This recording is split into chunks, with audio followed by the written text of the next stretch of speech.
All right, so I'm back with video number 2, kind of a follow-up to the TRT video that kind of blew up out of nowhere. I had a bunch of people asking me questions on that one, so I tried to go through, get some of my blood work, and try to go through and answer some of the questions that popped off on there. I've got everything. I'll go ahead and put everything right here, which shows basically the whole blood work, everything that came back from that one. So I'm hoping that'll go through and kind of show everybody what they were asking for, and then kind of talk about where I'm at right now, what I'm doing to kind of get away from that. It's definitely been a while since the blood clots. I think we're going on like 2.5 years now, still suffering a lot of the side effects from that. And of course, a lot of people ask in the comments, are you going to the right doctors? The answer is yes. I've been going to the doctors ever since I had those. I didn't mention it in the previous video, but yeah, going to absolutely everybody that I can think of, including a cardiologist, which I have an appointment coming up. And since the last video, I am working with a couple more doctors, one of those being a pulmonologist who's helping me with a lot of the breathing issues, trying to figure out where that stuff comes from.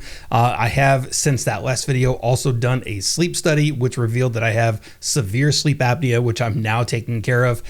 So definitely glad to be getting some of this stuff kind of figured out. But by far the number one question in the last video was, did you get the vaccine? And the answer is yes, I did get the vaccine, but I had my blood clots long before the vaccine was ever even introduced. So this happened well before all that stuff came out. So I definitely did not get my blood clots from COVID or the vaccine or anything like that. One of the second ones, and I think I mentioned it in the video, but a lot of people clearly missed that one. Most people missed half of what I said in the video.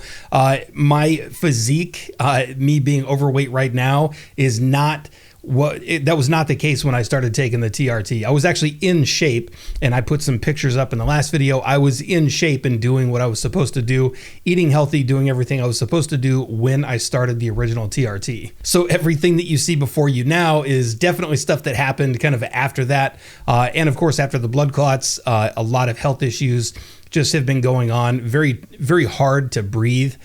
Even doing normal activities, walking a flight of steps, like I mentioned in the last video, just completely takes me out.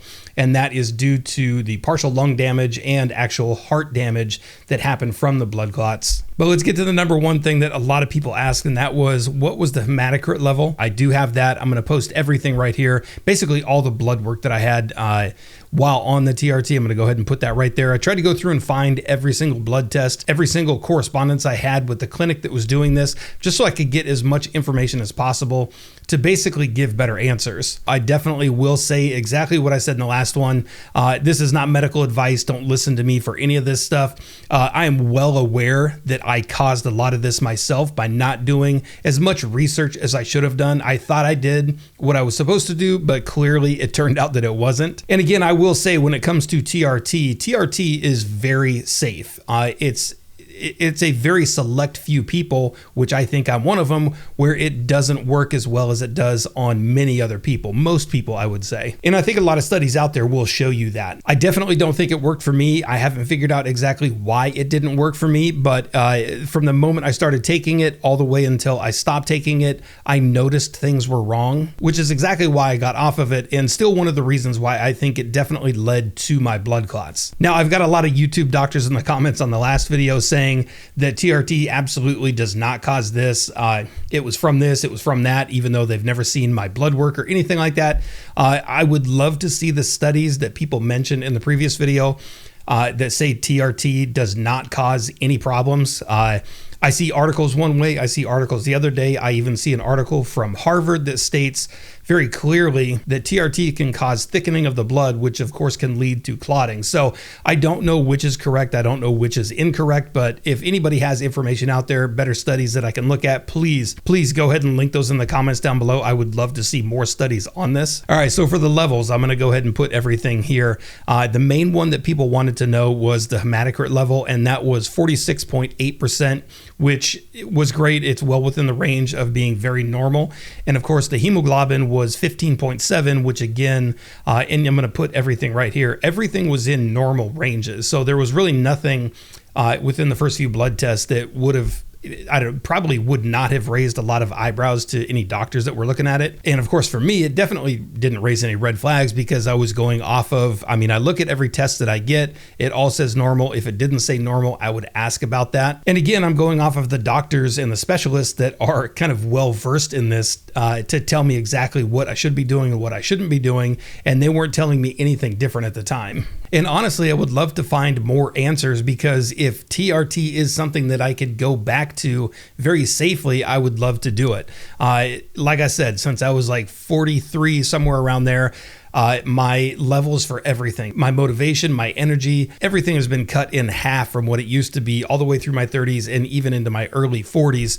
I just don't have the energy, and I would give anything to get that back. And of course, there are definitely things that I can do on my side, and now I'm actually starting to do those things as much as I can, getting the diet back in line so that I can get all this back off, getting a little bit more activity. Even when I can't do it, I still try to get as much as I can. I do work in a job that has me walking quite a bit, so I usually try to avoid the elevator when I can. But again, like I said, when it comes to taking the stairs, just one flight of steps, and even outside of the weight, because I've been heavy before and lost a ton of weight. When I was heavy before, I could still walk a flight of steps perfectly fine. With the heart damage and lung damage that I sustained from the blood clots, it's definitely much more difficult for me to do stuff like that. So I try to get as much exercise as I can so that basically something is happening through the day to try and help burn any kind of calories and basically start to work and get things back in a regular motion. So that's pretty much it with this one. I wanted to get in here. I know it's been a long time since the last video. I meant to do a video a long time ago on this one.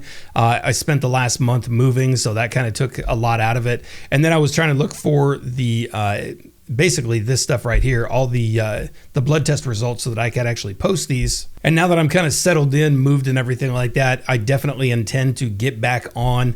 I'd love to get back lifting weights. I'm still trying to figure that one out. And of course, working on the diet right now, which is going to be the number one thing to hopefully get this down. Even just getting a little bit of weight off is going to make me feel even a little bit better, which would help. And then of course, I'm going to be documenting everything here. So definitely stay tuned. I appreciate all the responses from the last video. A lot of people were very encouraging. A lot of people told their own stories where they kind of had similar situations or similar things happen to them. So thank you again. Very nice to hear a lot of people kind of in this same boat. And of course, again, let me know in the comment section down below if I missed anything or if there's something else aside from these test results that you'd like to see. I'll try to get everything just to kind of help anybody out there that's, again, in this similar situation or looking into anything like this, getting into TRT, which again, I will say is normally extremely safe. And of course, any new developments and anything I'm going to be doing as far as like the diet and everything like that, I'm going to go ahead and continue to update here. So please hit like on the video, subscribe to the channel if you want to see more, and we'll see you in the next one.